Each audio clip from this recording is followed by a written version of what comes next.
नमस्कार. आजचं पुष्प 8वं व्याख्यान पुष्प गुंफण्यासाठी आज आपल्याकडं माननीय मेजर जनरल संजयजी भिडे पुणे हे या ठिकाणी उपस्थित झाले. त्यांचा परिचय करून द्यायचा मला सांगितलं. सरांचा परिचय करून द्यायचा खूप मोठा परिचय आहे. त्यातल्या काही ठळक गोष्टी की ज्या आपल्याला थोडंसं ॲप्रिशिएट करतील अशा पद्धतीच्या आहेत त्या मी आपल्यासमोर निवेदन करतो. सरांचं शालेय शिक्षण महाराष्ट्र मंडळ पुणे येथून म्हणजे आत्ताची कटारिया हायस्कूल या ठिकाणी झालं. त्यांचं शिक्षण पूर्ण झाल्यानंतर 1971 सरांनी खडकवासला येथील नॅशनल डिफेन्स NDA या ठिकाणी प्रवेश घेतला. त्या ठिकाणचं ट्रेनिंग पूर्ण झाल्यानंतर त्यांची पॅराशूट रेजिमेंट या ठिकाणी नियुक्ती करण्यात आली. त्या नियुक्तीनंतर सरांनी वेगवेगळ्या ठिकाणी हुद्द्यांमध्ये त्यांच्या नेमणुकी करण्यात आल्या. मुख्यत्वे करून त्यांना श्रीलंका, पंजाब, जम्मू अँड काश्मीर आणि भारतविरोधी अतिरेक्यांशी हल्ल्याचा अनुभव त्या ठिकाणी त्यांना मिळाला. जम्मू काश्मीरमध्ये ते साधारणपणे 15 ते 16 वर्ष कार्यरत होते. त्या जम्मू काश्मीरमध्ये असताना त्यांच्या नेतृत्वाखाली 300पेक्षा अधिक अतिरेक्यांना कंठस्नान त्यांना घालण्यात यश आलं. ही मोठी अचिव्हमेंट सरांची आहे. त्यासाठी थोडंसं आपण ॲप्रिशिएट करणं गरजेचं आहे. कमांडो असल्यामुळे त्यांना इतर देशात अतिरेकी ऑपरेशन्स देखील त्यांना बघण्याचा अनुभव या कार्यामध्ये मिळाला. भारताच्या आणि त्यांना जे अवॉर्ड्स मिळाले ते फार महत्त्वाचे आहेत. भारताच्या राष्ट्रपतींच्याकडून त्यांना शौर्य आणि नेतृत्व यासाठी युद्ध सेवा मेडल आणि विशिष्ट सेवा मेडल देऊन त्यांचा गौरव करण्यात आलेला आहे. हे एक गौरवास्पद बाब आहे. युनायटेड नेशन्सतर्फे त्यांची नामिबिया या ठिकाणी नियुक्ती करण्यात आलेली होती. वरिष्ठ अधिकारी असताना मिलिटरी ऑपरेशन्स डायरेक्टरेटमध्ये आपल्या स्पेशल फोर्सेस ट्रेनिंग आणि टास्किंगची जबाबदारी सरांच्यावर देण्यात आलेली होती. भविष्यातील लाईकली युद्ध परिस्थितीचे विश्लेषण करून त्याबाबतीत पर्याय काय करायचं, गव्हर्नमेंटने काय करायचं याबद्दलचं कामचं स्वरूप सरांच्याकडं केलं होतं. असं विविध स्तरावर सरांनी काम केलेलं आहे. तसंच आणि या निवृत्तीनंतर त्यांनी 2 वर्ष पुणे विद्यापीठामध्ये डिपार्टमेंट ऑफ डिफेन्स स्ट्रॅटेजिक स्टडीजमध्ये प्रोफेसर म्हणून त्यांची नियुक्ती झाली. आणि त्यांनी म्हणजे विशेष म्हणजे हे या त्यांच्या क्षेत्राशी निगडीत या ठिकाणी त्यांनी शिक्षणाचं काम देखील केलेलं आहे. त्यांची इंटरनल सिक्युरिटी सायकॉलॉजिकल अप्रोच आणि टीम 14 इंटू बॅटल अशी 2 पुस्तकं प्रसिद्ध झाली. म्हणजे एक मिलिटरी अकॅडमीच्या या अनुषंगानं त्यांची 2 पुस्तकं म्हणजे लेखन प्रवाससुद्धा त्यांचा वाखाणण्याजोगा आहे. त्यांनी जी 2 पुस्तकं लिहिली त्याचा मी आत्ता या ठिकाणी आपल्याला उल्लेख केला. अशा बहुआयामी व्यक्तिमत्व आज आपल्याला आपलं 8वं पुष्प गुंफण्यासाठी लाभलेलं आहे. मी सरांना विनंती करतो की त्यांनी त्यांचा विवेचनाला सुरुवात करावी. फक्त 2च गोष्टीचं मी आपल्याला रिक्वेस्ट करतो की आपल्याला या व्याख्यानाचा आस्वाद घ्यायचा आहे. त्यामुळे थोडेसे मोबाईल जर सायलेंट मोडला ठेवले तर सगळ्यांना त्याचा आस्वाद घेता येईल. काहीतरी डिस्टर्बन्स होणार नाही ही एक विनंती. आणि दुसरं नेहमीप्रमाणे आपण बीजारोपण जे करतो श्री सुधीर गोरेंना मी विनंती करतो की सरांच्या हस्ते बीजारोपणाचा जो आपला प्रकल्प दररोजचा आहे तोही करावा अशी मी त्यांना विनंती करतो. सरांचे मी पुनश्च एकदा धन्यवाद देतो आणि आजच्या वक्त्यांना अशी विनंती करतो की त्यांनी त्यांचं स्लाईड शोसह विवेचनाला सुरुवात करावी. धन्यवाद.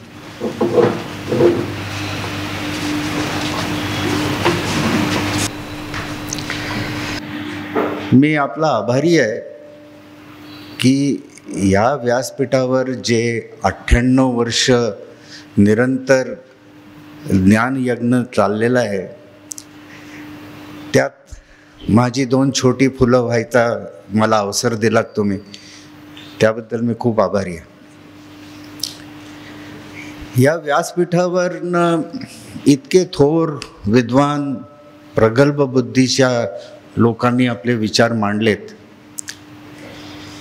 की एका बाजूला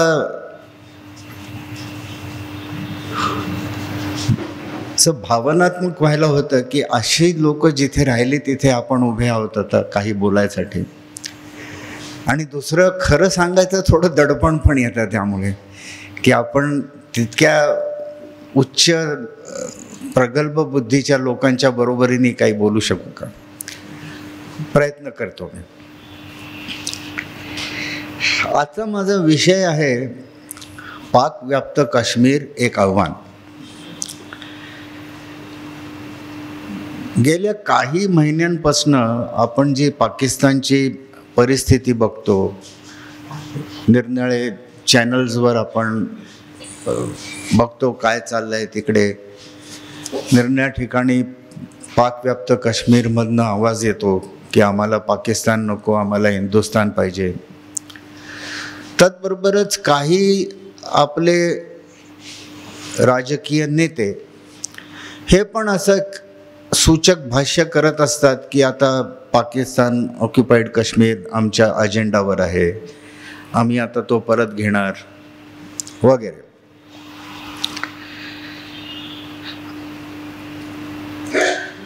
मी जे आज आपल्या पुढे मांडणार आहे ते ऐकल्यावर आपण जे दोन प्रश्न सर्वसामान्यांपुढे आहेत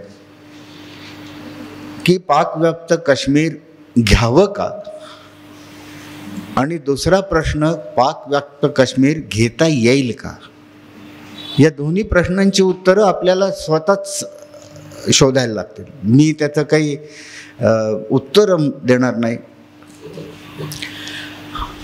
माझं स्वरूप बोलायचं जे आहे ते थोडंसं निराळं आहे, त्याच्यासाठी मी थोडा विषयांतर करतो. जेव्हा मी तसं त्यांनी सांगितलं की आर्मी हेडक्वार्टरमध्ये मिलिटरी ऑपरेशन्स डायरेक्टरेटमध्ये होतो. आता ही मिलिटरी ऑपरेशन्सची जी डायरेक्टरेट आहे ते एक फलक्रम असतो आपल्या भारताच्या सगळ्या युद्धनीतीचा आणि युद्ध करण्याचा. त्याच्या आसपासच बाकीचे सगळे डिपार्टमेंट काम करतात. त्याच्यामध्ये निरनिराळे विभाग असतात. त्यातला एक विभाग असा असतो ज्याचा मी प्रमुख होतो की जसं म्हटले आपले स्पेशल फोर्सेसचं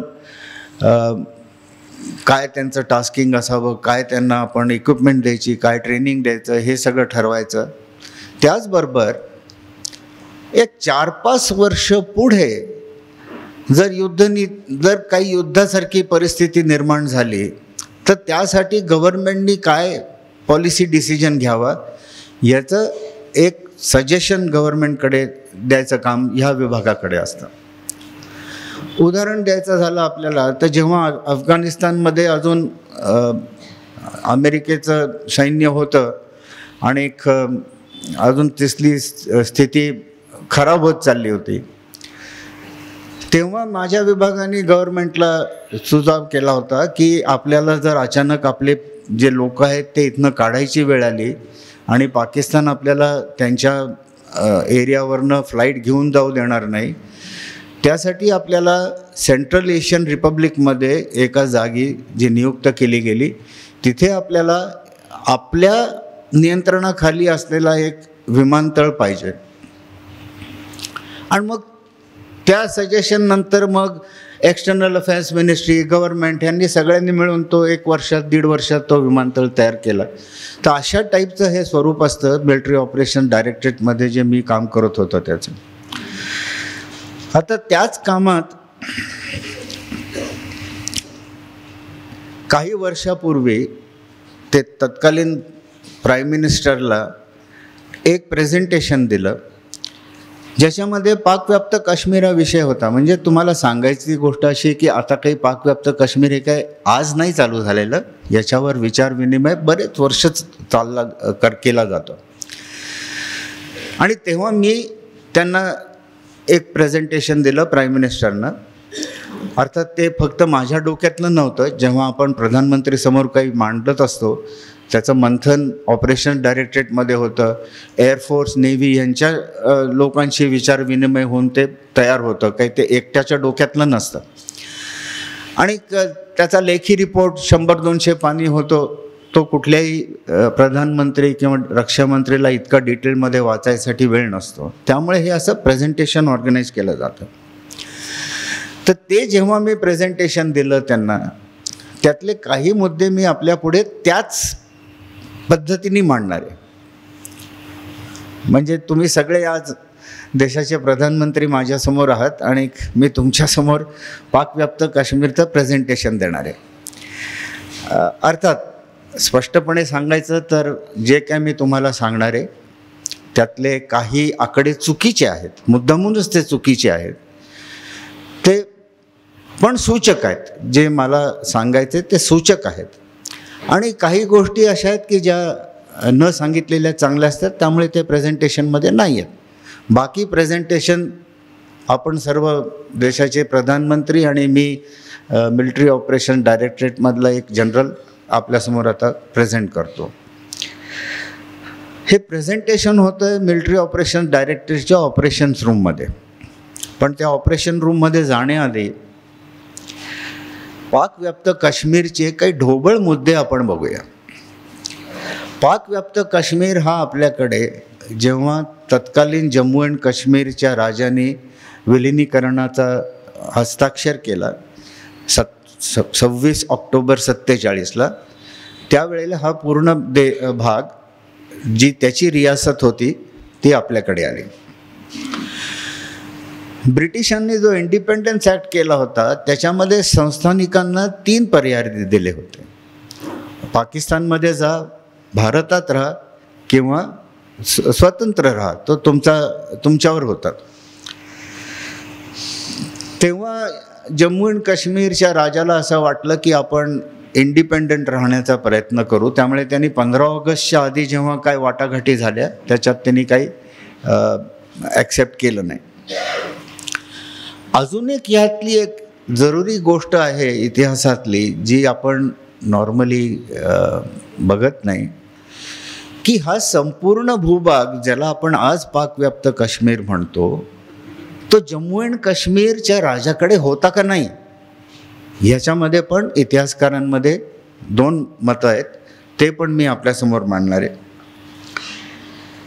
माझं मत विचारलं तर काही मला दुमत नाही आहे. पाकव्याप्त काश्मीर हा आपला भाग आहे आणि तो आपल्याला घ्यायला पाहिजे, हे आधीच मी सांगतो. नाहीतर नंतर तुम्ही म्हणाल की हा उभा राहून काय बोलत होता. 15 ऑगस्ट 47च्या आधीपासून इथली जम्मू अँड काश्मीर रियासतीतली परिस्थिती बिघडायला लागली. राजाविरुद्ध आंदोलन चालू झालं होतं. त्या काळी भारतामध्ये जे ब्रिटिशांविरुद्ध आंदोलन होतं त्याच्यामध्ये जम्मू अँड काश्मीरचा जो पॉप्युलेशन आहे ते त्याच्यात सहभागी नव्हते. त्यांचं इंडिपेंडन्सचं वारं होतं ते फक्त राजाच्या अगेन्स्ट इंडिपेंडन्स पाहिजे. आणि हे इतिहासात नमूद केलेलं आहे की त्यांच्या ह्या स्टँडला गांधी, नेहरू आणि इतर लीडर्सनी सपोर्ट दिला होता की तुम्ही ब्रिटिशांच्या अगेन्स्ट नाही आहात तरी हरकत नाही, राजाच्या विरोधात आम्ही तुमच्या बाजूने उभे राहतो. हे 15 ऑगस्टच्या आधीची परिस्थिती सांगतो. त्यामुळे 15 ऑगस्टला जेव्हा भारताचं स्वातंत्र्य मिळालं त्यावेळेला जम्मू अँड काश्मीर ह्या राज्याची स्थिती बिकट होती आणि पाकिस्तान त्यांच्यावर दबाव घेत होतं की तुम्ही आमच्यात या. आपण त्यांना सांगत होतो की तू सही कर, सही केल्यावर पुढे बोलू. हे जरुरी आहे कारण आपण जेव्हा म्हणतो की इंडियन आर्मीने का उशीर केला, अजून ह्या प्रकरणात इंडियन आर्मी कुठेही नव्हती. त्यामुळे साधारण ऑक्टोबरपर्यंत राजाची अवस्था बिकट झाली होती आणि 27 ऑक्टोबरला जी स्थिती होती ती साधारण आपण आता नकाशावर बघू की पूंछ, राजौरी म्हणजे हा जो दक्षिणेचा भाग आहे ते परत एक म्हणून थांबले. हे पूंछ राजौरी हा इकडचा भाग आहे आणि हे गिलगिट बाल्टिस्तान.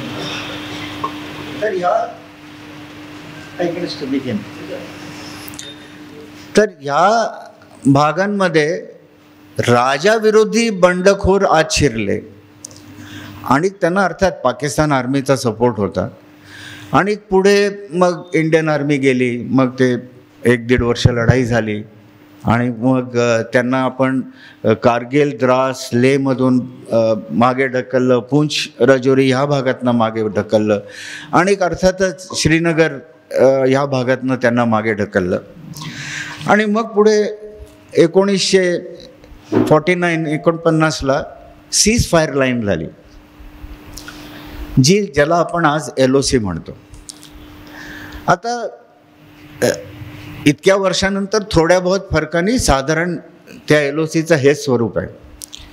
आता हा प्रश्न की आपण तेव्हा का संपूर्ण भाग घेऊन नाही घेतला, तेव्हा आपण का थांबलो, तेव्हा आपण युनायटेड नेशन्सकडे का गेलो, हे सगळे प्रश्न बरोबर आहेत, पण तो एका वेगळ्या चर्चेचा विषय होऊ शकतो.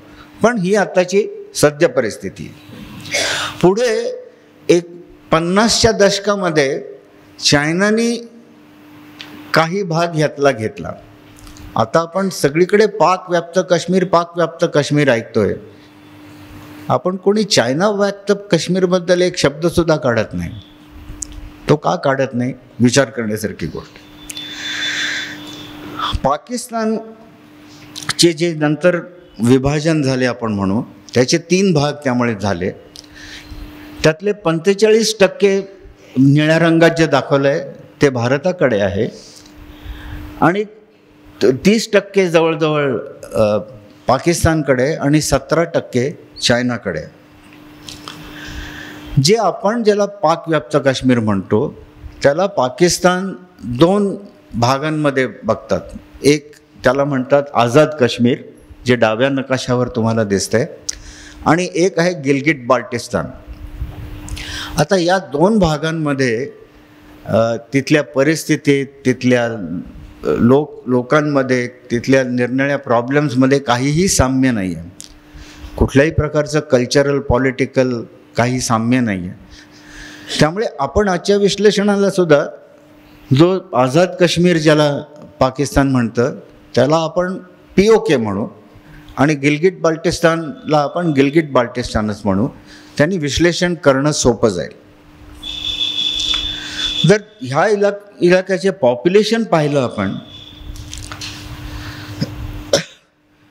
तर टोटल पॉप्युलेशन 53 लाखच्या आसपास आहे, ज्याच्यामध्ये POK मधलं पॉप्युलेशन साहजिकच जास्ती आहे आणि गिलगिट बाल्टिस्तानचा एरिया खूप प्रचंड आहे पण पॉप्युलेशन कमी आहे.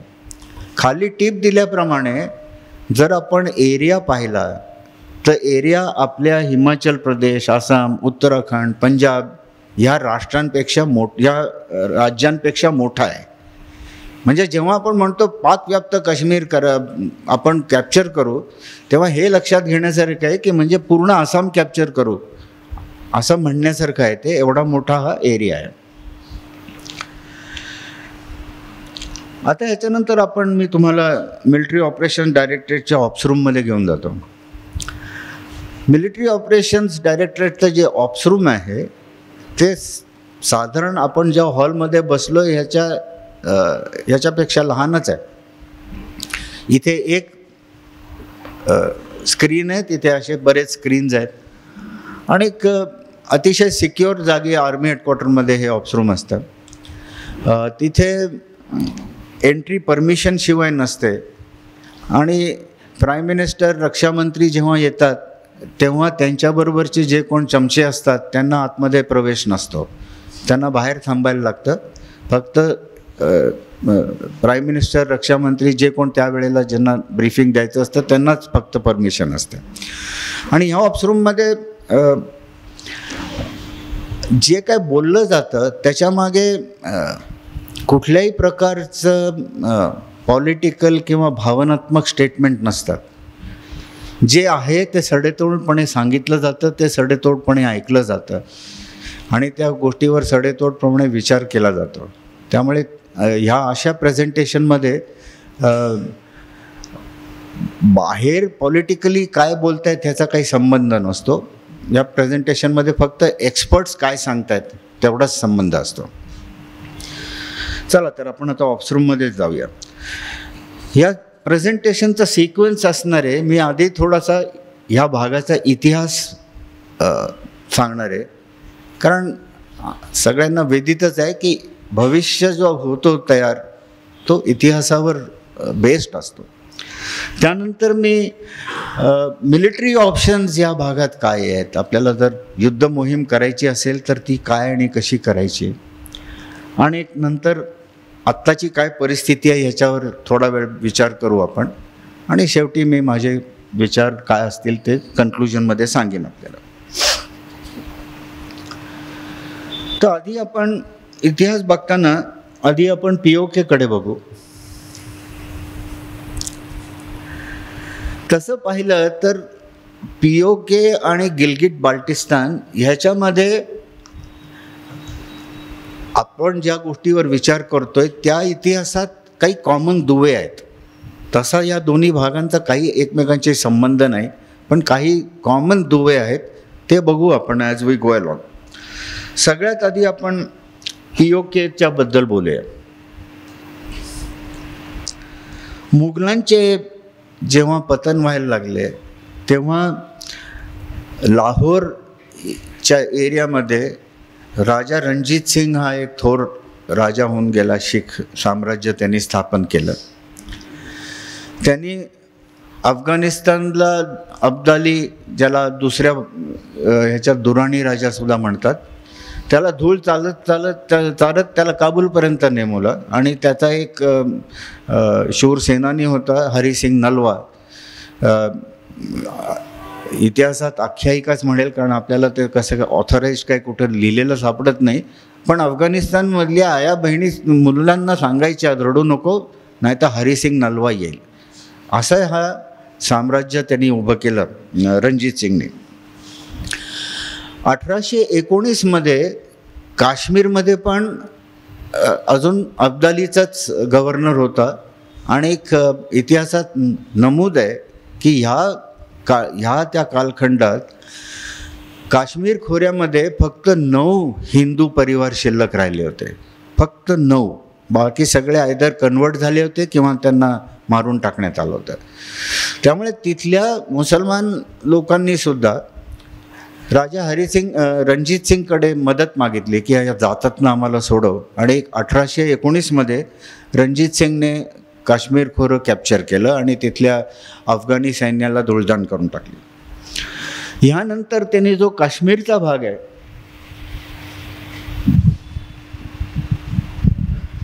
म्हणजे हा जो भाग आहे काश्मीरचा, हा भाग जम्मूचा राजा गुलाब सिंग म्हणून राजा होता, त्याच्याकडे तो भाग सोपवला. हा गुलाब सिंग हा रणजित सिंगचा मांडलिक राजा होता. हे पण अंडरलाईन करतो मी आत्ताच. Go back please.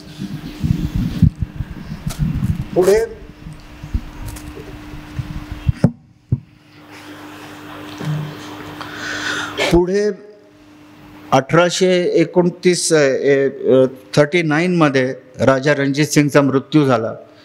आणि मग आपल्या देशाचं जे एक मिसफॉर्च्यून आहे, गृहयुद्ध, गृहकलह चालू झाला. तू राजा होणार का मी राजा होणार, त्याच्यात त्यांची पॉवर कमी झाली, सत्ता डगमगली होती. आणि त्याच वेळेला ब्रिटिश ईस्ट इंडिया कंपनी दिल्लीपर्यंत आलेली होती. आणि 1845-46 त्यांचं आणि शीख सैन्याचं युद्ध झालं, ज्याच्यामध्ये शीख सैन्याला हार मानावे लागले. त्या हार मानल्यानंतर त्यांच्यावर 1 कोटी रुपयाची खंडणीची मागणी केली गेली. आणि ती देता येत नव्हती, म्हणून त्यावेळच्या शीख राजांनी काश्मीर ब्रिटिशांकडे सोपवलं. आणि हा करार, याला ट्रीटी ऑफ लाहोर म्हणतात, हा 9 मार्चला झाला. आता विडंबना बघा, परत आपल्या देशाच्या इतिहासात हे परत झालेलं आहे. शीख साम्राज्याला डिफीट करायसाठी या गोऱ्यांची मदत कोणी केली, तर त्या गुलाब सिंगनी. जर हे दोघं एकत्र राहिले असते तर त्या गोऱ्यांना दिल्ली काय, त्यांना लखनौच्या पुढे सुद्धा येता आलं नसतं. पण हा आपला देशाचा इतिहासातला सत्य आहे की या गुलाब सिंगांनी ब्रिटिशांची हात मिळवणी केली आणि शीख साम्राज्याला हार मानायला लावली. आणि याचंच बक्षीस म्हणून की लगेच 7 दिवसानंतर ब्रिटिशांनी गुलाब सिंगशी ट्रीटी केली, ज्याच्यामध्ये गुलाब सिंग म्हटला मी तुम्हाला 75 लाख रुपये देतो. आणि ब्रिटिशांनी काश्मीर आणि उत्तरेकडचा भाग हा गुलाब सिंगला दिला. आणि गुलाब सिंग एक वेगळी रियासत म्हणून त्यांनी मान्यता दिली. त्यामुळे जे काय भाग आपण म्हणतो तो जम्मू अँड काश्मीरकडे आला. तो इतिहास फार वाईट आहे, होऊ नये असं. आता जो आपण POKचा भाग बघतोय तो भाग पाकिस्तानच्या पंजाब आणि एक फख्तुनवा एरिया, तेव्हा त्याला फख्तुनवा नाही म्हणायचे, आता जो फख्तुनवा आहे त्याच्या लागून आहे. त्या भागाचा काश्मीर खोऱ्याच्या लोकांशी काही संबंध नव्हता. भाषा सारखी नाही, वेश सारखा नाही, बाकी काहीच सारखं नाही. आणि त्यामुळे ते तिथल्या पंजाब प्रांताशी जास्ती जवळीक होती. पुढे स्वातंत्र्याचे वारे वाहू लागले. मी म्हटलं तसं इथल्या भागाला म्हणजे काश्मीर भागाला काही ब्रिटिशांविरुद्धचं स्वातंत्र्य नव्हतं. त्यांचं जे काय नॅशनल कॉन्फरन्स, मुस्लिम लीग यांचं जे काय तिथे चाललेलं होतं ते राजाच्या अगेन्स्ट होतं. दुसरं महायुद्ध संपल्यानंतर बरेचसे ह्या भागातले मुसलमान सैनिक यांना घरी पाठवण्यात आलं की आता मोठं सैन्य नको, सैन्य कमी करत होते. ब्रिटिशांनी त्यांना त्यांची हत्यारं घेऊन जायला परमिशन दिली. आता 15 ऑगस्ट नंतर जो काय हिंदू मुस्लिम वणवा पेटला त्याच्यामध्ये पूंछ भागामधले हे जास्ती होते सैनिक. तिथंही वणवा पेटेल असं राजाला वाटलं. तिथे बंडखोरीच्या हरकती चालू झाल्या होत्या. राजाने आपली जी काय तुटपुंज फौज होती ती पाठवली. त्यांना काही त्यांच्याशी तोंड नाही करता आलं. आणि 24 ऑक्टोबरला म्हणजे राजाने ॲक्सेशन सही करायच्या आधी provisional government of Azad Kashmir हे स्थापन केलं पूंछच्या लोकांनी आणि त्याचं गव्हर्नमेंट केलं रावलपिंडीमध्ये.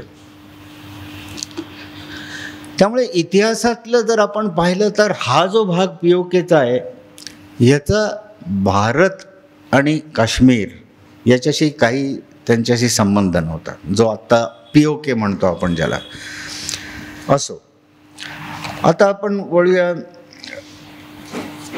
गिलगिट बाल्टिस्तानकडे. गिलगिट बाल्टिस्तान हा एक दुर्मिळ अतिशय हाय अल्टिट्यूड पर्वताळ प्रवेश आहे. एका दृष्टीने हा एक आयसोलेटेड प्रवेश आहे.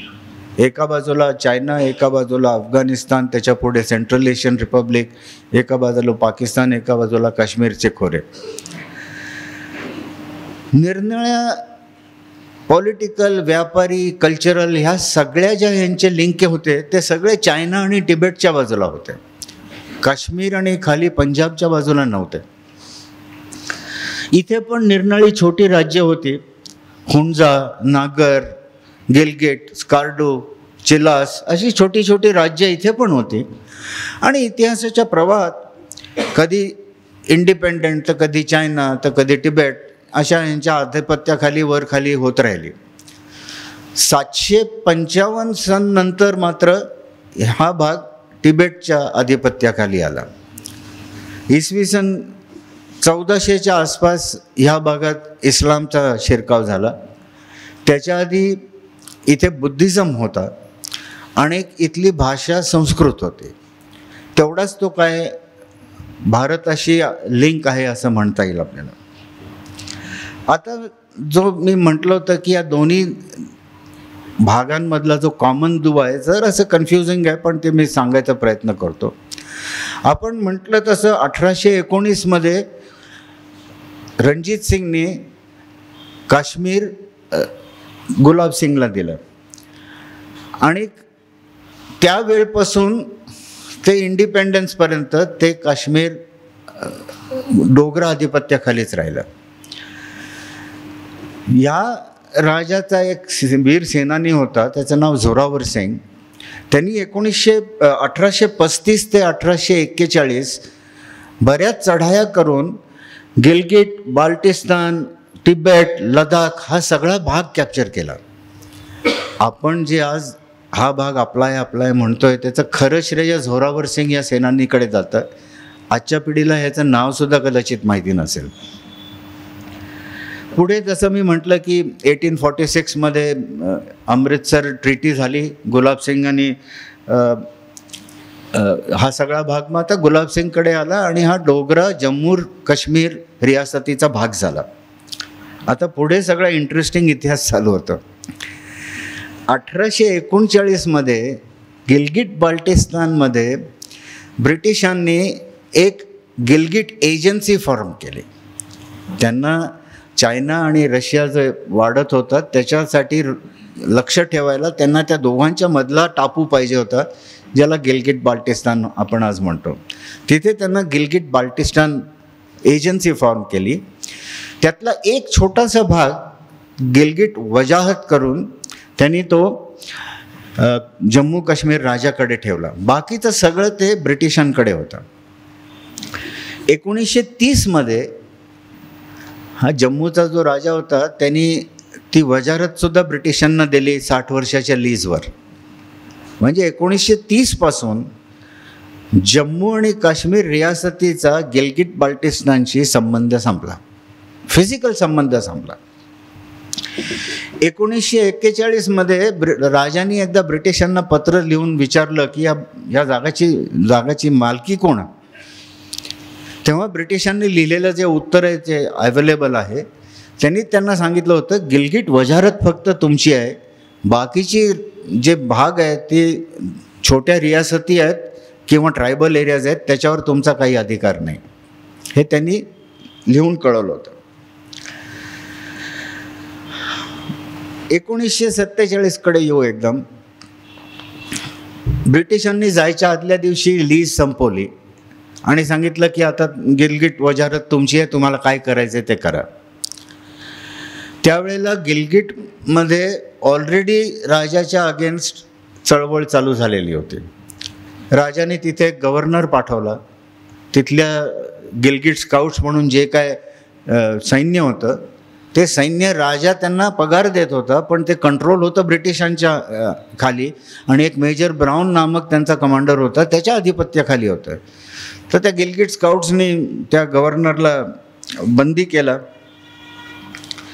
आणि गिलगिटवर पाकिस्तानचा झेंडा लावला की पाकिस्तानला आम्ही जॉईन होतो म्हणून.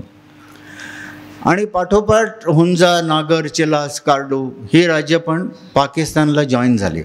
हे सगळं 26 ऑक्टोबरच्या आधी घडत होतं. आता ह्याच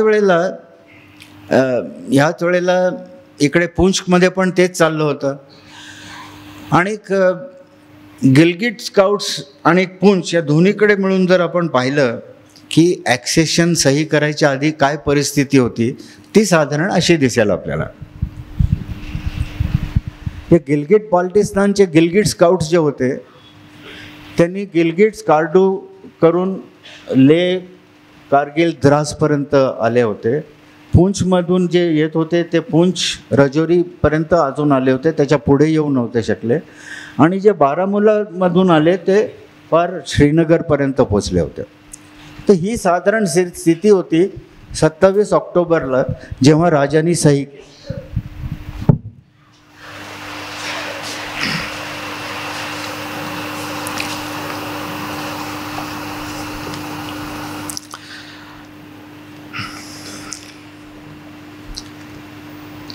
आता जर आपण पाहिलं, या नेक्स्ट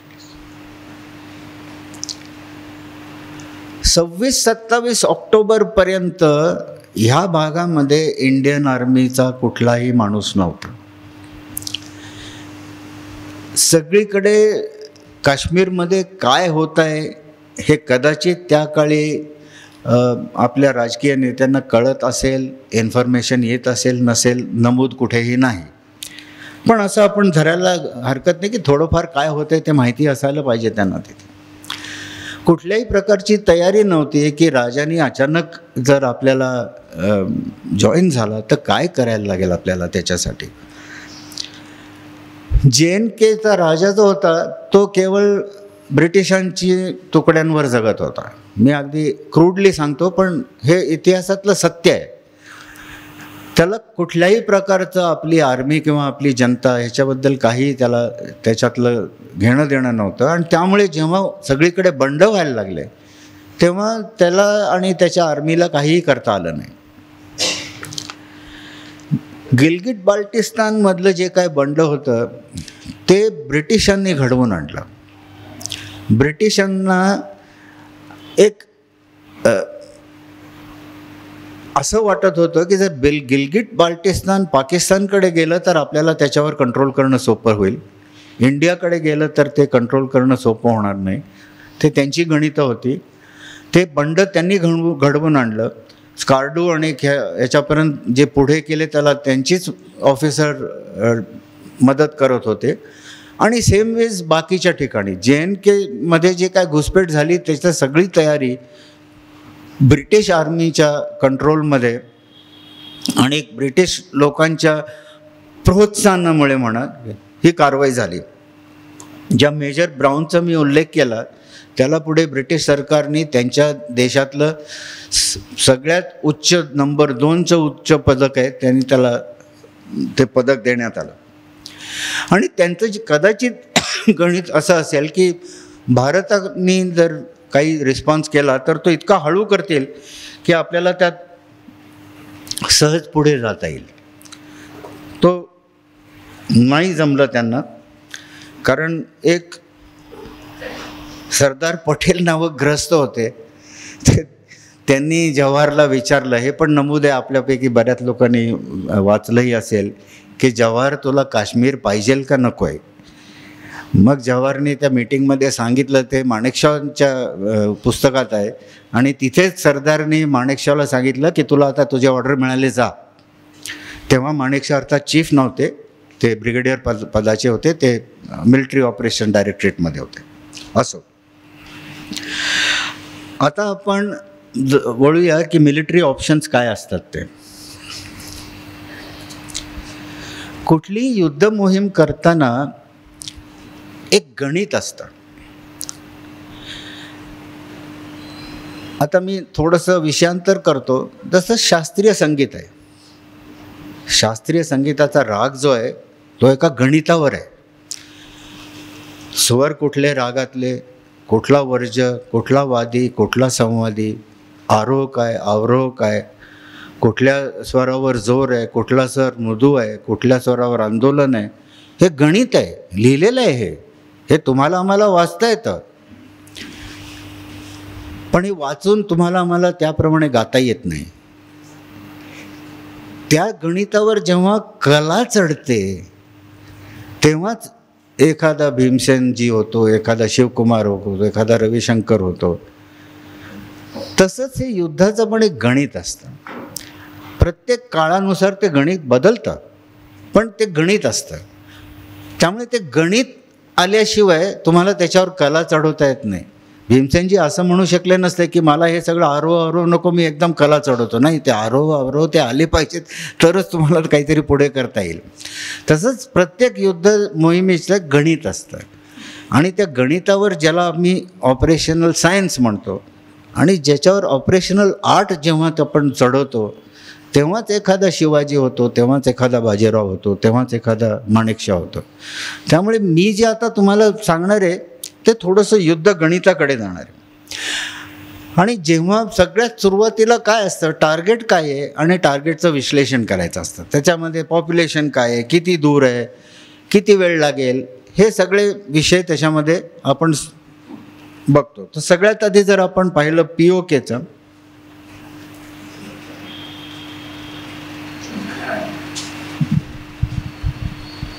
POKचा भाग जो आहे हा साधारण 400 किलोमीटर बाय सगळ्यात जास्ती रुंदी त्याची 65 किलोमीटर एवढाच तो भाग आहे.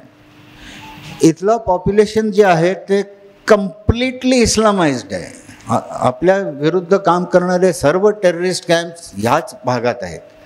इथल्या पॉप्युलेशनचा अँटी इंडिया जो स्टँड आहे तो अतिशय तीव्र आहे. तो बऱ्याच वर्षांच्या पाकिस्तानच्या एफर्टमुळे झालेला आहे. तो रावळपिंडी आणि इस्लामाबाद ही 2 शहरं आहेत. ही इतकी जवळ आहेत या पाकव्याप्त काश्मीर म्हणजे POKच्या, की जर हा POK संबंध आपण कॅप्चर केला तर सांगली मिरज जितकं अंतर आहे त्याच्याहून थोडंफार 15-1 किलोमीटर जास्ती एवढंच अंतर आहे. त्यामुळे आपण हे जेव्हा कॅप्चर करायला येऊ तेव्हा असं जर आपण विचार केला की आपल्या दिल्लीच्या जर 10-15 किलोमीटर लांबवर कोणी आता येऊ शकलं तर काय आपण तिथे प्रतिकार करणार नाही का? म्हणजे आपल्याला प्रतिकार तिथे एक्सपेक्टेड आहे. या भागातलं दक्षिणेचा भाग जो आहे तो प्लेन्स आहे आणि उत्तरेचा भाग जो आहे तो अतिशय उंच पर्वत आहेत त्याच्यात. ह्याच्यामध्ये एक मीरपूर डॅम आहे, तो ह्या कोपऱ्यात आहे. इथे मंगला डॅम म्हणतात त्याला.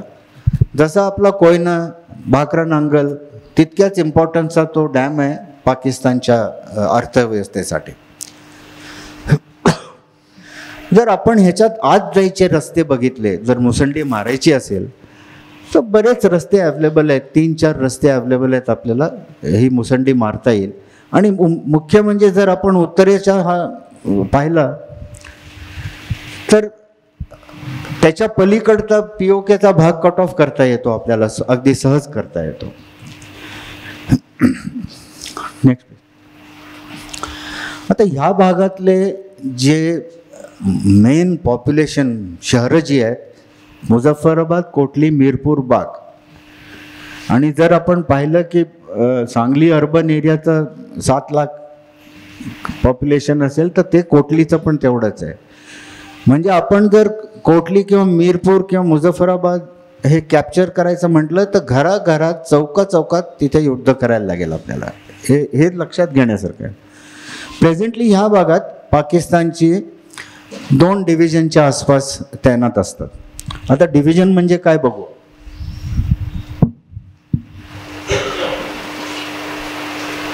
एका डिव्हिजनमध्ये साधारण 3 ब्रिगेड असतात, 9 ते 12 बटालियन असतात, 12,000 सैनिक असतात, तोफखानाचे असतात, सिग्नल, बाकी युनिट, साधारण 3,000 गाड्या एका डिव्हिजनमध्ये असतात. एवढा मोठा फापट पसारा एका डिव्हिजनचा असतो. तर सध्या पाकिस्तानच्या ह्या भागात 2 ते 3 डिव्हिजन्स तैनात आहेत. आता आपण पुढे गिलगिट बाल्टिस्तानकडे बघू. हा भाग अतिशय दुर्गम आहे. गिलगिट प्रॉपरच मुळी 1500 मीटरवर आहे. सांगली हा भाग साधारण आपला 500-550 मीटर उंचीवर आहे समुद्र पातळीपासून. तर गिलगिट शहरच मुळी 1500 मीटर उंचीवर आहे. तोरणा आपला 1400 मीटर आहे. आणि बाकी जगातली सगळ्यात उंच पर्वत शिखरांपैकी 10 उंच पर्वत शिखरे गिलगिट बाल्टिस्तानमध्ये आहेत. मी म्हटलं तसं की इथे खनिज खूप आहेत आणि हायड्रो इलेक्ट्रिक पॉवर खूप आहे, जेणेकरून ह्या भागाचं महत्त्व वाढतं. इथले रस्ते मात्र 2-3च मोठे रस्ते आहेत, जे आपण आता मॅपवर बघतो.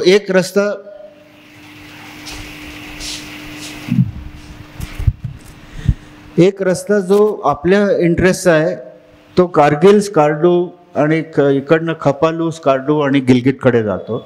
दुसरा रस्ता अबोटाबादहून गिलगिटकडे जातो. जर POKची मोहीम आपण बघितली तर अबोटाबाद आणि गिलगिटकडे जाणारा रस्ता आपल्याला पटकन हातात येणार नाही. त्यामुळे खरं पाहिलं तर 1-2च रस्ते आपल्याला अवेलेबल असतात. कुठलंही जेव्हा आपण युद्ध मोहीम करतो त्यासाठी जी का आपल्याला रसद पुरवायची असते त्यासाठी आपल्याला कुठला तरी रस्ता लागतो. विदाऊट रस्ता 500 लोक, 700 लोक, 1000 लोक, 2000 लोक पाठवता येतील, पण जर तुम्हाला त्याहून जास्ती फौज पाठवायची असेल तर रस्ता लागतो. म्हणून मी रस्ते दाखवतो. POKच्या भागामध्ये विमान अड्डा नाही एक पण. मुझफ्फराबादमध्ये आहे पण तो लहान आहे. इकडे मात्र स्कार्डू आणि गिलगिट दोन्हीकडे प्रॉपर विमानतळं आहेत जी आपल्याला वापरता येतात. इथे जर जायचं असेल तर ॲक्सेससाठी मी म्हटलं तसं आपल्याला एकच मेन रस्ता अवेलेबल आहे. आणि जर आपण इथल्या पॉप्युलेशनचं पाहिलं तर पॉप्युलेशन कमी आहे पण एरिया खूप प्रचंड आहे. खपालू, गिलगिट, स्कार्डू ही मोठी शहरं आहेत, पण ती सगळी शहरं अशी पर्वतराशींच्या कुशीत वसरलेली आहेत, नदीकाठी आहेत आणि त्या मनाने पॉप्युलेशन कमी आहे. इथे पण पाकिस्तान आर्मीचे 2 डिव्हिजन्सपर्यंत आहेत. पण युद्ध जर चालू झालं तर हे 2 डिव्हिजन्स वाढू शकणार नाहीत, कारण जर आपण बाकी POKमध्ये पण त्याच वेळेला काही केलं तर इथे त्यांना अजून आर्मी पाठवता येणार नाही. आता आपण बघूया की काय युद्धगणित काय प्रकार असतो. तुम्ही म्हणाल की अहो तो झोरावर सिंग घोड्यावर बसून आपली फौज घेऊन त्यांनी गिलगिट बाल्टिस्तान कॅप्चर केलं म्हणता, आणि तुम्ही आज म्हणता एवढी मोठी आर्मी आहे, मग तुम्हाला काय त्रास होतो. प्रत्येक वेळेचं गणित निराळं असतं, प्रत्येक जो टाईम असतो त्याचं गणित निराळं असतं. त्यामुळे त्या काळचं गणित आजच्या युद्धाला लावता येत नाही. हे गणित निराळं असतं. ते आजचं जे साधारण एक्सपिरियन्सनी गणित आहे ते साधारण बघता, जर आपण प्लेन एरियामध्ये हल्ला करणार असू तर दुश्मन जर एक असेल तर त्यासाठी आपल्याला 4 माणसं लावायला लागतात. सुपिरियॉरिटी 1:12 1:4 लागतात. हेच जर आपण पर्वतीय आणि उंच पर्वतीय एरियामध्ये पाहिलं तर त्याची रिक्वायरमेंट 1:12 होते. उदाहरण द्यायचं तर कारगिलमध्ये जिथे एनिमीचे 20 लोक होते तिथे आपल्याला एक बटालियन लावायला लागले, म्हणजे 700 800 लोक लावायला लागले, तेव्हा ते कॅप्चर करू शकले. ह्याच्यासाठी नाही की ते जास्ती शूर होते किंवा आम्ही कमी शूर होतो, पण ते गणित आहे. ते तेवढं लागल्याशिवाय कॅप्चर करता येत नाही. दुसरं आहे की क्लास 18 एक तरी रोड लागतो डिव्हिजनला. क्लास 18 म्हणजे ज्याच्यावरनं 18 टन भरलेलं वाहतूक करू शकतात.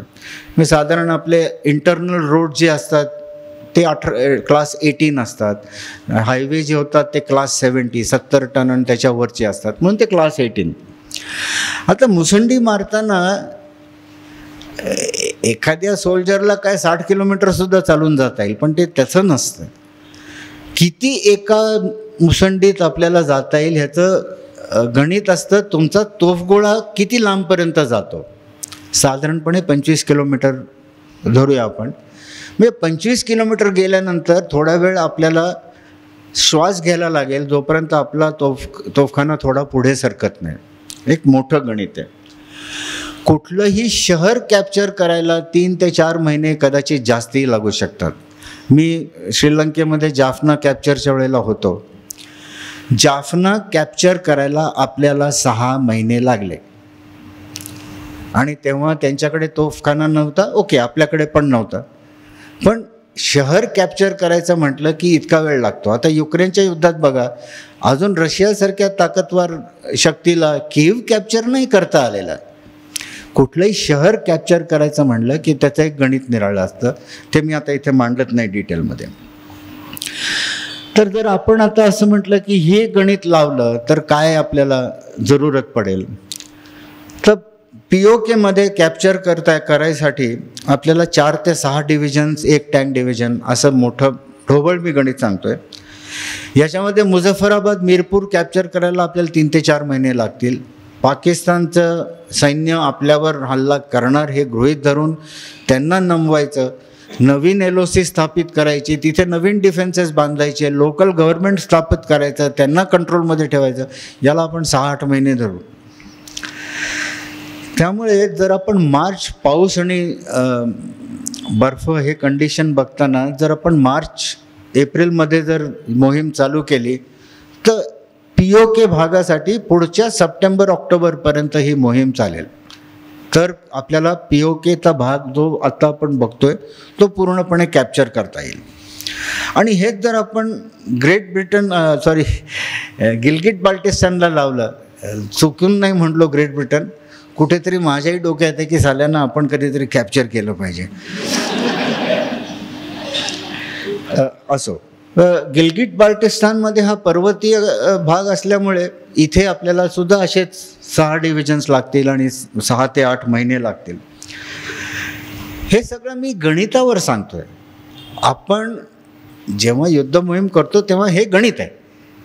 तर ह्या गणितावर काय करता येईल काय नाही करता येईल ते आपण आता बघू पुढे. आणि मी म्हटलं तसं आकडे सूचक आहेत, चुकीचे आहेत पण सूचक आहेत, फारसे चुकीचे नाही आहेत, नाहीतर इट वोंट बी करेक्ट.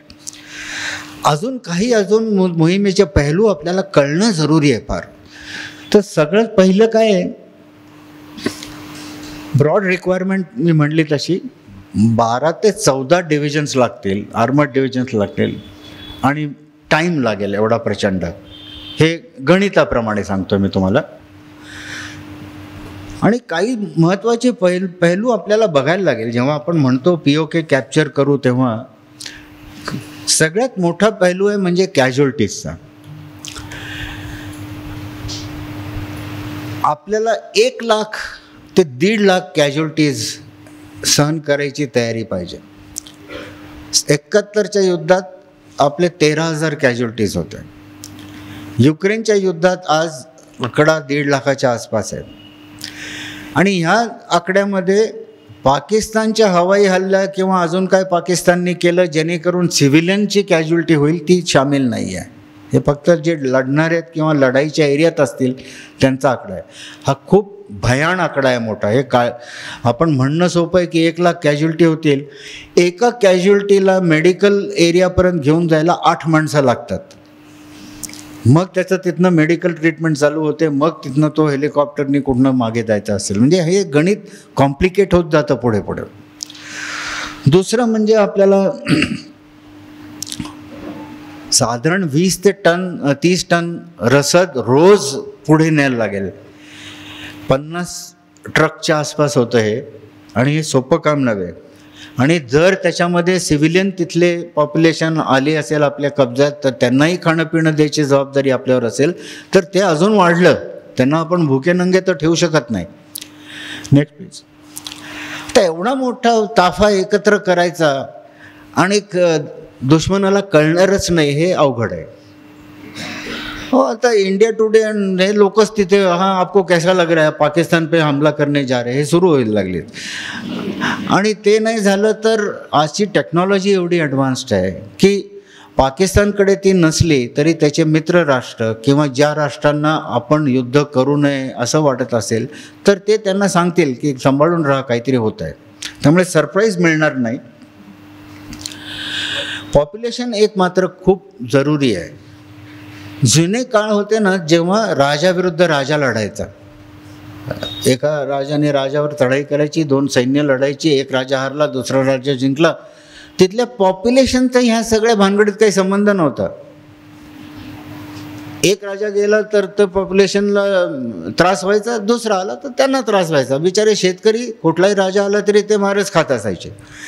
पण राजा म्हणून त्याला काही पॉप्युलेशन कडून त्रास होणं किंवा पॉप्युलेशननी उठाव करणं हे प्रकार इतिहासात फारच कमी.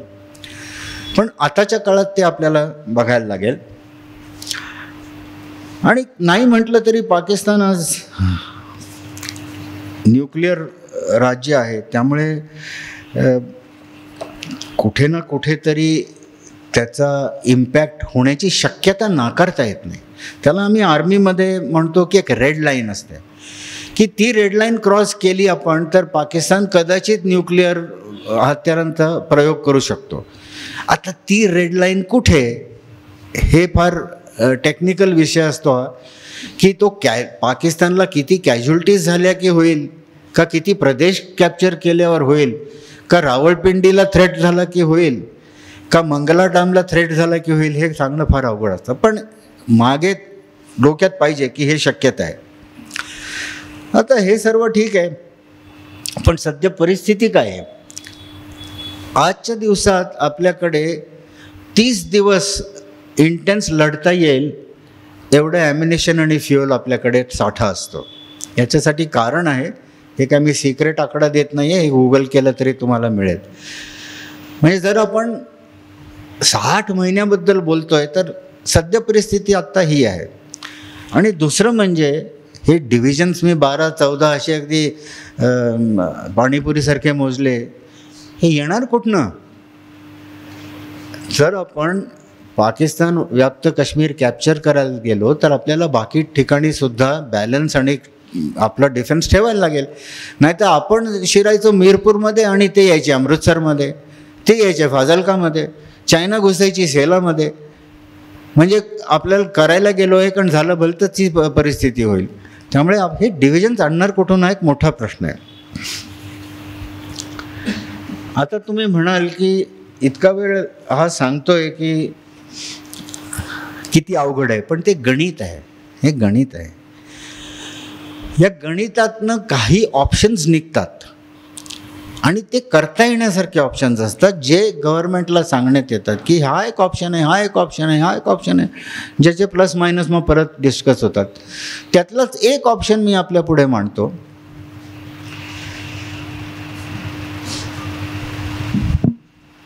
की जर आपण असं ठरवलं की आपल्याला मीरपूर मुझफ्फराबाद हे कॅप्चर करायचं नाही आहे, ते नाहीतरी झेलम नदीवर आहेत, आपण झेलम नदीपर्यंतच जाऊ, फक्त गाव कॅप्चर करायची काही जरूर नाही.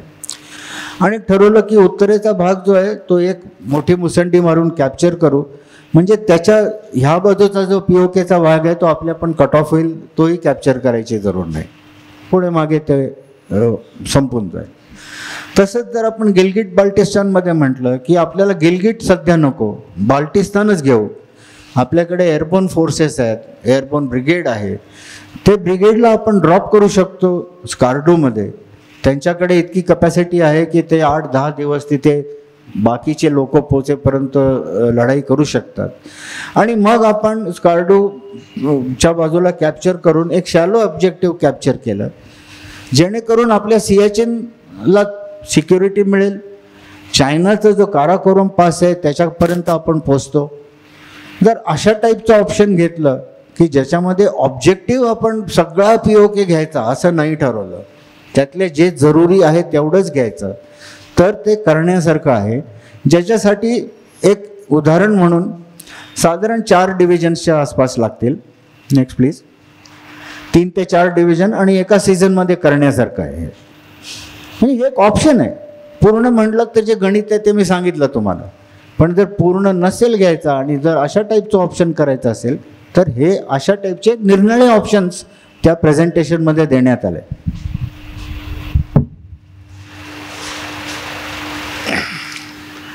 आता मी जरा सद्य परिस्थितीकडे वळतो. पाकिस्तानमधली आजची परिस्थिती आपल्यासारख्या सुविद्य श्रोत्यांना सांगण्याची जरूर नाही. त्यांची हालत खराब होत चालली आहे. पण जर पाकिस्तानमध्ये तालिबानसारखं एखादं गव्हर्नमेंट आलं तर ते भारताच्या हिताचं नाही. म्हणजे तो कोण शाहबाज शरीफ आणि तो बिलावल भुट्टो किती घाणेरडी माणसं असली तरी एका दृष्टीने आपलं राष्ट्रहित जर पाहिलं तर आपल्याला ते राहिलेले चांगले आहेत. जसं काही पॉलिटिकल पार्टीजना वाटतं की दुसऱ्या पॉलिटिकल पार्टीचा जो लीडर आहे तो राहून बोलत राहायला पाहिजे म्हणजे आमचं जरा चांगलं काम होतं. तसंच आहे की तर जो आहे बिलावल भुट्टो वगैरे त्याने राहावं आणि हे आपल्या राष्ट्रहिताचं आहे. POK जो भाग आहे तो पर्टिक्युलरली गिलगिट बाल्टिस्तान हा पाकिस्तानने 47 पासून मागासलेला ठेवला आहे आणि तिथे आता चीनचं प्रचंड प्रेझेन्स वाढलेला आहे आणि तिथली लोक बऱ्याच वर्षांपासून पाकिस्तानच्या अगेन्स्ट आहेत. त्यांना पाकिस्तानमध्ये ह्युमन राईट्स नाहीत, त्यांना पाकिस्तानच्या नॅशनल इलेक्शनमध्ये व्होटिंग करता येत नाही. म्हणजे त्यांना ते राष्ट्र आणि ते राष्ट्राचे आहेत म्हणून कुठल्याही प्रकारचा त्यांना राईट दिलेला नाही पाकिस्तानने. त्यामुळे त्यांच्याकडे एक रेस्टिव्हनेस आहे. पण त्याचा अर्थ असा नाही की ते प्रो इंडिया आहेत, हे मात्र लक्षात ठेवा. तर चायनाचा जो प्रकार आहे तो जरासा कॉम्प्लेक्स आहे. गिलगिट बाल्टिस्तानमधनं चायनाचा फार स्ट्रॅटेजिक इम्पॉर्टन्सचा रस्ता जातो, काराकोरम हायवे आणि चायना पाकिस्तान इकॉनॉमिक कॉरिडॉरचं कोटींची इन्व्हेस्टमेंट आहे त्याच्यात. म्हणजे त्यांना ग्वादार जो बंदर आहे तिथनं त्यांच्या झिंगजियांग भागापर्यंत रोडनी नेता येईल सामग्री, नाहीतर त्यांना आता समुद्रातनं आपल्या दक्षिणेच्या भागातनं मलेशिया, मलाक्का स्ट्रेट असं होऊन जायला लागतं. जी इन्फॉर्मेशन आहे त्याप्रमाणे गिलगिटमध्ये चायनीज सैन्य ऑब्झर्व केलं गेलेलं आहे. ते म्हणतात आम्ही आमच्या वर्करच्या प्रोटेक्शनसाठी इथं ठेवलं आहे. पाकिस्तानचे काही अधिकारी चायनाचा जो झिंगजियांगमधला जो सैन्य आहे त्या सैन्याच्या हेडक्वार्टरमध्ये पोस्टेड आहेत. म्हणजे चायना गिलगिट बाल्टिस्तानकडे अतिशय इंटरेस्टनी बघतो आणि आपण तिथं जेव्हा काही करू तेव्हा चायनाही काहीतरी प्रत्युत्तर करेल ह्याची तयारी ठेवायला लागेल. अजून एक पॉसिबिलिटी आहे की काही काळानंतर ब्रिटिशांनी 75 लाखाला काश्मीर दिला गुलाब सिंगला, आता पाकिस्तान काही $1 बिलियन गिलगिट बाल्टिस्तान चायनाला देऊ शकतो. कारण जो उत्तरेकडे अजून एक छोटासा कॉरिडॉर आहे ज्याला सक्षम कॉरिडॉर म्हणतात, तो पाकिस्तानने चायनाला देऊन टाकला आहे आधीच. तिसरा पैलू आहे की इंटरनॅशनल काय स्थिती होईल. असं काही आपण केलं तर युनायटेड नेशन्समध्ये किंवा इंटरनॅशनल जे मोठ्या पॉवर्स आहेत ते आपल्याला सुरुवातीला सपोर्ट करण्याची थोडी तरी शक्यता आहे, पण नंतर करू शकणार नाहीत ते. कारण एका बाजूला चायना असेल, एका बाजूला पाकिस्तान, एका बाजूला आपण, तिन्ही न्यूक्लिअर नेशन्स आहेत. जगाच्या दृष्टीने हे युद्ध फलदायी होणार नाही, त्यामुळे ते काही ना काही करून हे युद्ध थांबवायचा प्रयत्न करणार. आज रशिया 1 वर्षभर लढतोय. का लढतोय, कसा लढतोय? युक्रेन पहिला तर एवढंच आहे राज्य आहे. दुसरं म्हणजे रशियाकडे आज ऑइल आणि गॅसचा साठा आहे, आपल्याकडे तो नाही, हे लक्षात ठेवायला पाहिजे. त्यामुळे इंटरनॅशनल प्रेशर्स येणार, त्यामुळे कुठलाही ऑप्शन बघताना हे पहलू विचार करण्यासारखे. तर टू कन्क्लूड मी एवढंच म्हणेन की असे मोठे भूभाग कॅप्चर करायचे दिवस गेले. चायना आता इतके वर्ष 50 वर्षापासून म्हणते तैवान आमचा आहे, तैवान आमचा आहे. काही केलं का हो त्यांनी ते घ्यायला? पुढे मागे करतील. त्यांच्या काही दुसरे गणित आहेत ज्यामुळे त्यांनी केलं नाही, ते अजून तैवान कॅप्चर केलं नाही. युक्रेनवर अजूनपर्यंत रशियाचं आधिपत्य होऊ शकलं नाही. आपण जो POKचा भाग म्हणतोय त्याच्या 25% सुद्धा अजून रशियाने घेतलेला नाही आहे. आणि ते तर प्लेन आहे सगळं, म्हणजे कुठे मोठे डोंगर बिंगर हा प्रकार नाही आहे. अफगाणिस्तानवर रशिया नाही कब्जा करू शकली, ना अमेरिका करू शकली. हे मोठे भूभाग कॅप्चर करणं हा प्रकार आता संपला आहे. आणि जरी आपली आर्म फोर्सेस हे किती एक्सपर्ट आणि शूरवीर असतील तरी त्यांना वापरायच्या आधी राष्ट्रहिताचं काय आहे ते समजून वापरलेलं उत्तम. ही सद्य परिस्थिती त्यांना वापरायची राष्ट्रहिताचं नाही असं माझं मत आहे. इन समरी जर पाहिलं आपण आज काय काय पाहिलं त्याच्यामध्ये, आपल्याकडे जे लढायला ट्रूप्स आणि सामग्री पाहिजे ती आत्ता नाही आहे. करायचं ठरवलं तर करता येईल, अजून 3-4 वर्ष करायचं ठरवलं तर हे सगळं करता येईल. न करता येण्यासारखं नाही. मी आजच्या परिस्थितीच्या गणितावर सांगतोय. आपल्याला टाईम लागेल. इंटरनॅशनल प्रेशरबद्दल मी बोललोच होतो.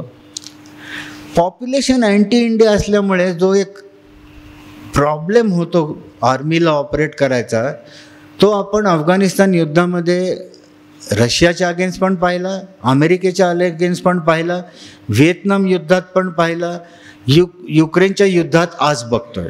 पॉप्युलेशन जर आक्रमणकर्त्यांच्या बाजूला नसेल तर मिळत नाही सक्सेस. बांगलादेशमध्ये पॉप्युलेशन आपल्या बाजूनी होती, हे लक्षात घ्यायसारखी गोष्ट आहे. ही चायनीज थ्रेट मी ऑलरेडी तुम्हाला म्हटलं, आणि शेवटी न्यूक्लिअर थ्रेट.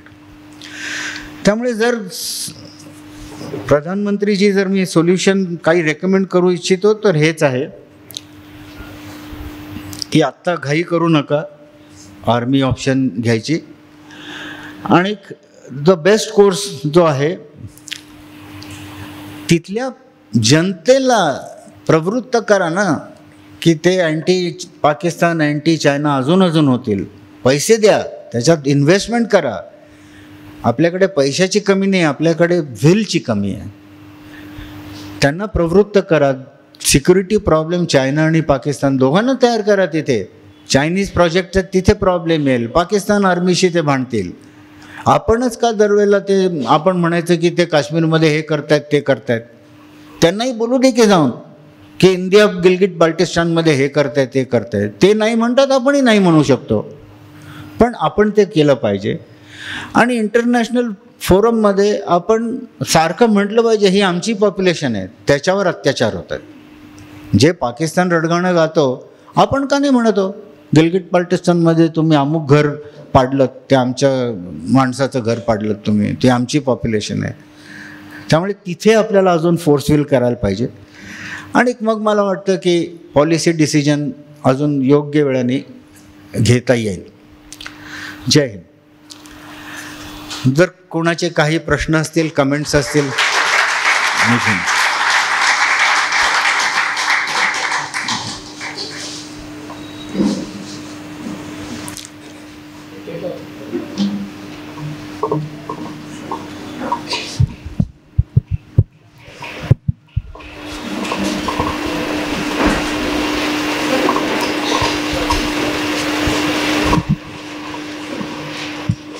विषयाचा आवाका फार मोठा आहे. नेमके प्रश्न विचारा.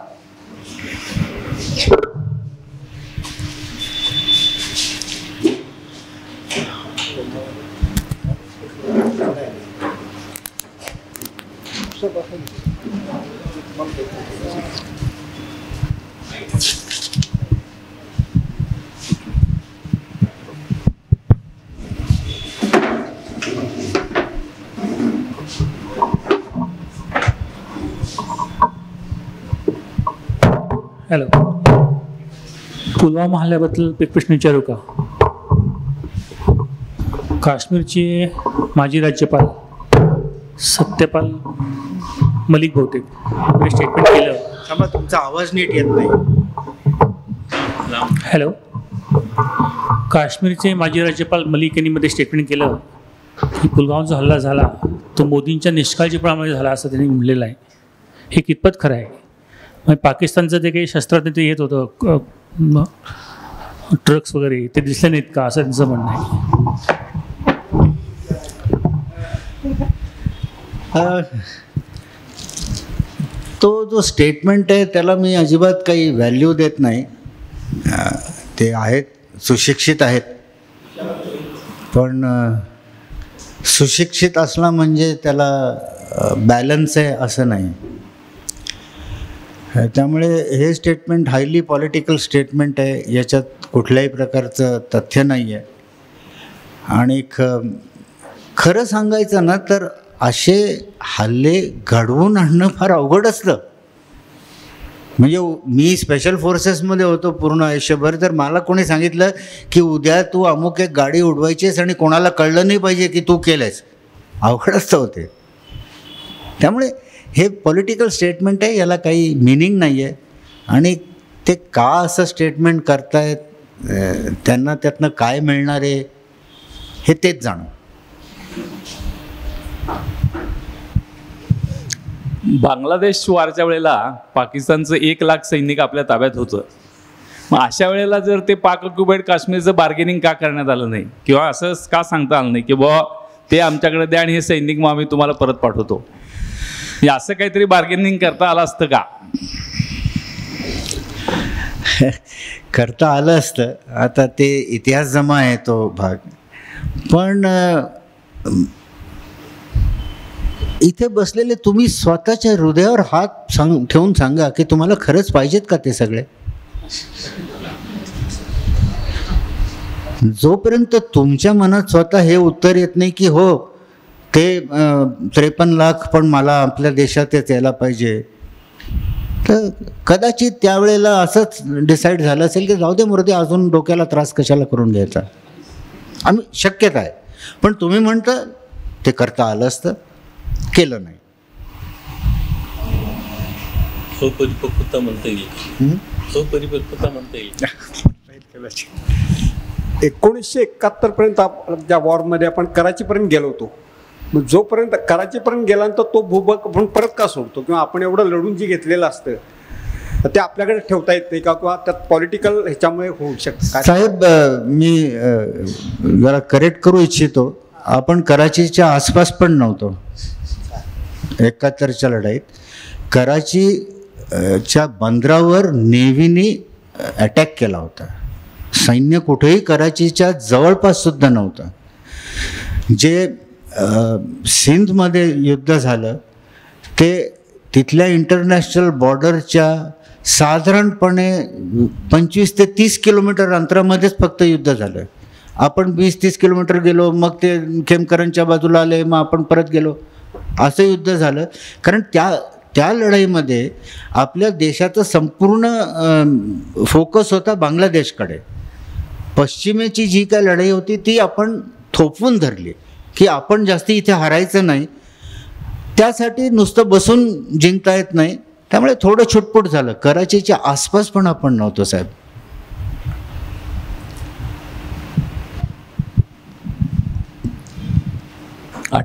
ला ज्यावेळेला काश्मीर ऑक्युपाय केलं म्हणजे काही त्या बंडखोर लोकांनी वगैरे, तर ते श्रीनगरपर्यंत पोचले होते जवळपास, असं म्हटलं जातं. म्हणजे श्रीनगरपर्यंत पोचलं होतं.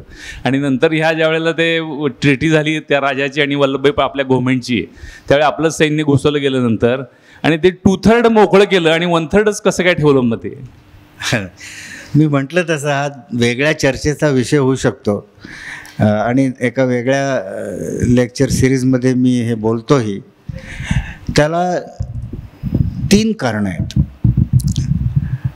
पहिलं कारण म्हणजे 47ला जेव्हा ऑक्टोबरमध्ये युद्ध चालू झालं, त्यानंतर नोव्हेंबर-डिसेंबरमध्ये त्या भागामध्ये भयंकर हिमवृष्टी होते आणि तेव्हा आपल्या सैन्याकडे तशी हिमवृष्टी सहन करायची अजून सामान नव्हतं.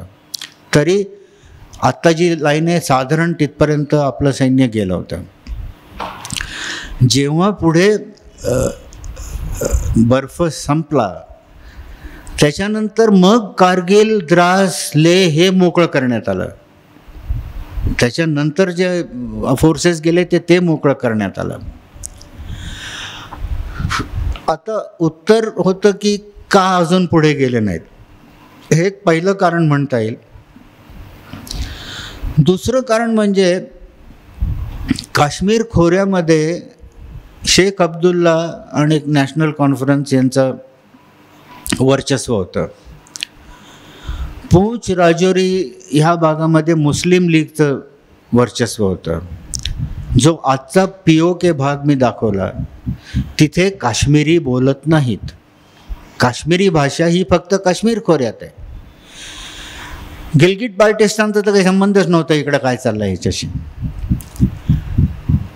त्यामुळे it is very very possible, कुठे लिहिलेलं आढळत नाही हे, की शेख अब्दुल्लानी कदाचित सांगितलं असेल की जिथे काश्मीर खोऱ्याची हद्द संपते तिथपर्यंत राहू दे. कारण हे जे POK मधले जे लोक आहेत ते मुस्लिम लीगवाले लोक होते, त्यांनी शेख अब्दुल्लाला कदाचित सपोर्ट केला नसता.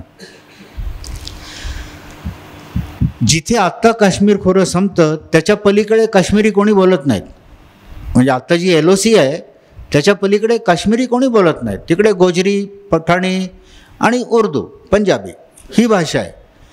काश्मीरी जे कल्चर आहे ते फक्त ह्या खोऱ्यात आहे. त्यामुळे हे दुसरं कारण होऊ शकतं. तिसरं कारण म्हणजे कदाचित त्यावेळच्या आपल्या राजनेत्यांना दूरदृष्टी कमी होते आणि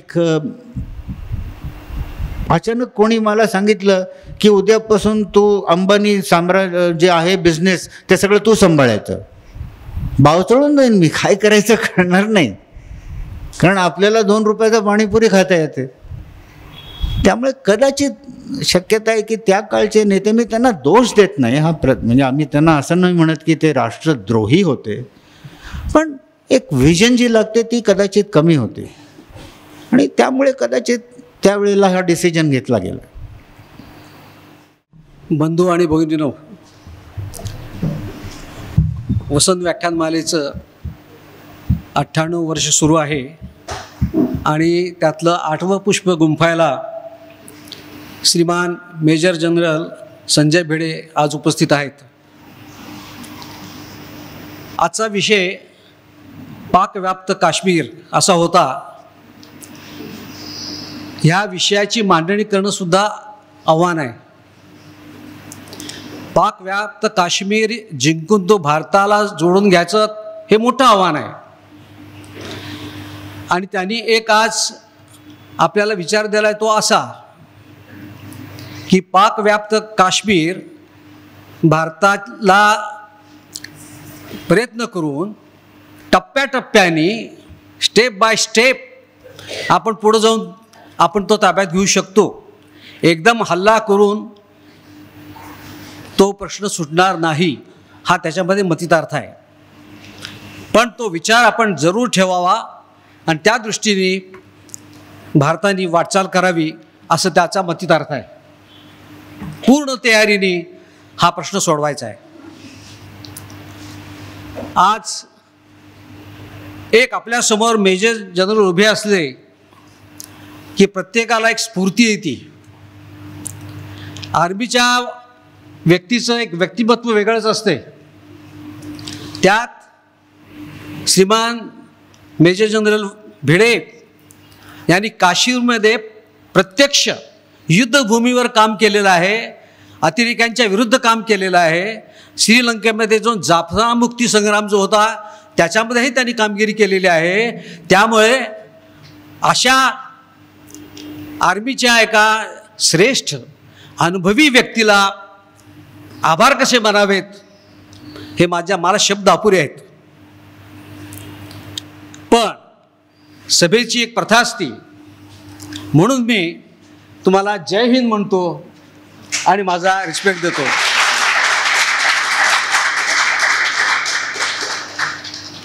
या संपूर्ण व्याख्यानाचं थोडंसं आभार मानण्यासाठी आणि कृतज्ञता व्यक्त करण्यासाठी आमच्या संस्थेतर्फे एक फुलाचे रोपटे आणि स्मृतिचिन्ह देण्यात येत आहे.